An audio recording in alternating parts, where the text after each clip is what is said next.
മബിശ്രീ home മെയ്ഡിലേക്ക് സ്വാഗതം. ഇന്നത്തെ നമ്മുടെ വീഡിയോ എന്ന് പറഞ്ഞാൽ ധാരാളം ഫൈബർ അടങ്ങിയിട്ടുള്ളതും ധാതുക്കൾ, വിറ്റാമിൻ അടങ്ങിയിട്ടുള്ള പച്ചക്കറിയായ വഴുതനയെക്കുറിച്ചുള്ള വീഡിയോയാണ് ഇന്നത്തേത്.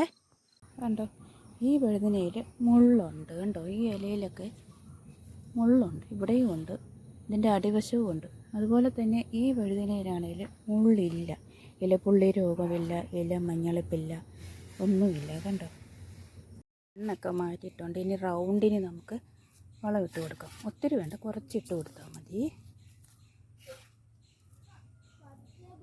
ഇനി റൗണ്ടിന് ഇട്ട് കൊടുത്തിട്ട് ഇച്ചിരി വെള്ളം ഒഴിച്ച് കൊടുക്കാം.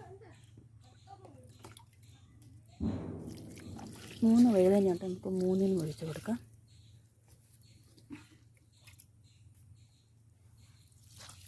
എന്നിട്ട് ഇതിൽ നമ്മളിപ്പം നല്ല വെയിലല്ലേ, അതുകൊണ്ട് പൊതയിട്ട് കൊടുക്കും. പൊതയിട്ട് കൊടുക്കാനായിട്ട് ഞാൻ ചീമക്കൊന്നയുടെ ഇല, ആര്യവേപ്പിൻ്റെ ഇലയും ഞാൻ എടുത്തിട്ടുണ്ട്. അത് നമ്മൾ അതിൻ്റെ ചുവട്ടിൽ ഇട്ട് കൊടുക്കും. ഇനി പൊതയിട്ട് കൊടുക്കും. എന്നിട്ട് അതിൻ്റെ പുറത്തിച്ചിരി മണ്ണൂടെ ഇട്ട് കൊടുക്കാം. അങ്ങനെ 3 എണ്ണത്തിന് ഇട്ട് കൊടുക്കാം. ഇനി ഒരു ചട്ടിയിൽ ഇച്ചിരി മണ്ണ് എടുത്തിട്ടുണ്ട്. ആ മണ്ണ് അതിൻ്റെ മുകളിലായിട്ട് ഇങ്ങനെ ഇട്ട് കൊടുക്കാം. ബാക്കി 2 ചുവട്ടിലും കൂടി ഇട്ട് കൊടുക്കാം.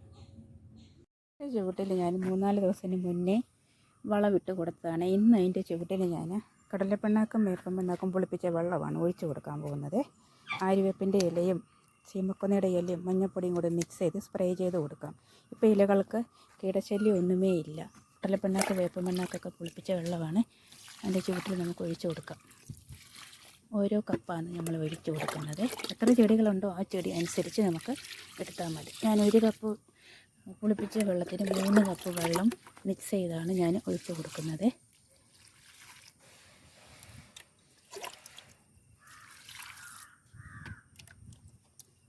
ഒഴിച്ച് കൊടുത്തിട്ടുണ്ട്.